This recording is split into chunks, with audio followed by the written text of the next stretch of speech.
पाठ 16। जंगल में फिर मंगल। अंगद प्रदेश का जंगल बहुत घना था।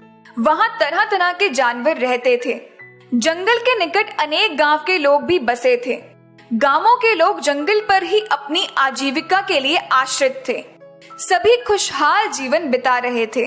वे दिन भर जंगलों में घूमकर फल, फूल, बीज, पत्ते, गोंद, दातुन, लकड़ी की छाल आदि इकट्ठा कर रविवार के दिन साप्ताहिक हाट में बेचते थे। सामान बेचने से मिले रुपयों से राशन एवं कपड़ा, जूते, गहने आदि खरीदते थे। लेकिन पिछले कुछ वर्षों से जंगल की अंधाधुंध कटाई होने लगी थी। बाहर से कुछ लोग बड़े वाहनों में आते और जंगल से बड़े पेड़ों को कटवाकर ले जाते थे।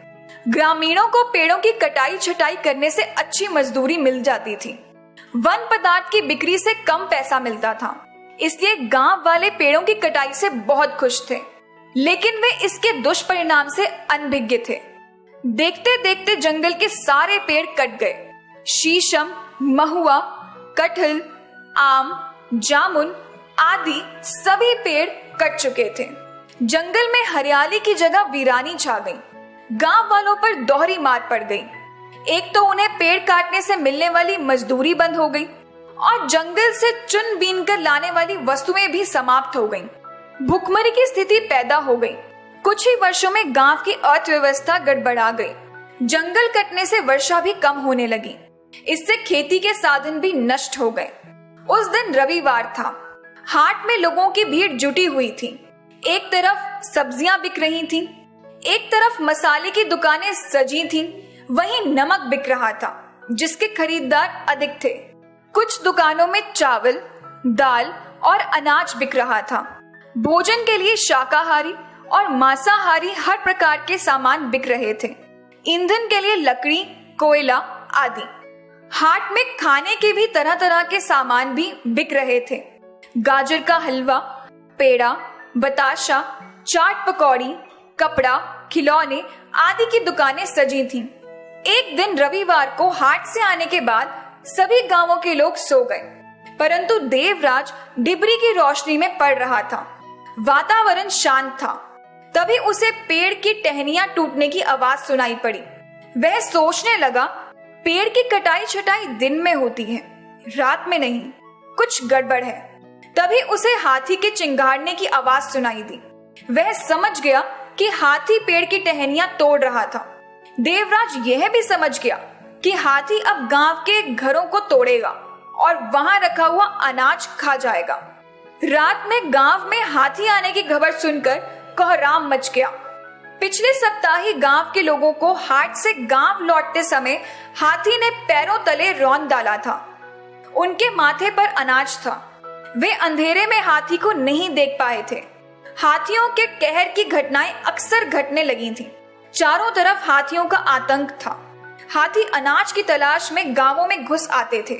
हाथियों के आने जाने से खेत की फसल खराब हो जाती थी। खेत में धान की फसल तैयार रहने पर हाथी उन्हें भी खा जाते थे। हाथियों के कारण घरों को और उनमें रहने वाले लोगों को भी नुकसान पहुंचता था। जब कभी हाथी कोई नुकसान पहुंचाते थे, गांव वाले मुआवजे के लिए पंचायत और सरकारी अधिकारी के पास जाते थे। लेकिन समस्या की जड़ में जाने की किसी को फुर्सत नहीं थी। कोई यह जानना नहीं चाहता था कि आखिर जंगल के वासी अब मानव बस्तियों पर क्यों आक्रमण करने लगे हैं।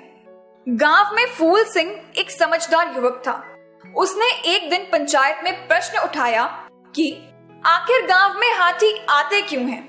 हाथी जंगली जानवर हैं। इतना बड़ा जंगल छोड़कर गांव में क्यों आना चाहते हैं? किसी ने कहा, हाथी भोजन की तलाश में गांव आते हैं। अब उसने दूसरा प्रश्न किया, हाथी भोजन की तलाश में गांव में आते हैं तो क्या जंगल में भोजन समाप्त हो गया है? यह सुनकर सभी बगलें झांकने लगे। सबने फूल सिंह की बात का समर्थन किया। हाथियों के आतंक से निपटने के लिए ग्रामीणों की बैठक बुलाई गई। हाथियों के आतंक से निजात पाने के लिए तरह तरह के विचार रखे गए। हाथियों को जंगल में आहार मिल जाए तो गांव में लोगों के बीच नहीं आएंगे। गांवों के चारों तरफ कटीले तार लगा दिए जाएं। हाथी भगाने वाले दल का गठन किया जाए, किंतु सभी खारिज हो गए। बैठक में बुजुर्गों का अधिक बोलबाला था, परंतु अब बुजुर्ग भी चुप हो गए थे, क्योंकि कोई भी कारगर हल नहीं मिल पा रहा था। ऐसे में फूल सिंह अपने स्थान से उठकर बोला, गांव में हाथी भोजन के लिए आते हैं और प्राय रात में आते हैं। यदि गांव के बाहर ऊंची चट्टानों में गड्ढा बनाकर उसमें अनाज रखा जाए और उसे चट्टानों से ढक दिया जाए तो हाथियों को गांव में घुसने की जरूरत नहीं पड़ेगी। सभी गौर से फूल सिंह की बातें सुन रहे थे। वह बिल्कुल नई बात कर रहा था। हमें एक और सावधानी बरतनी होगी।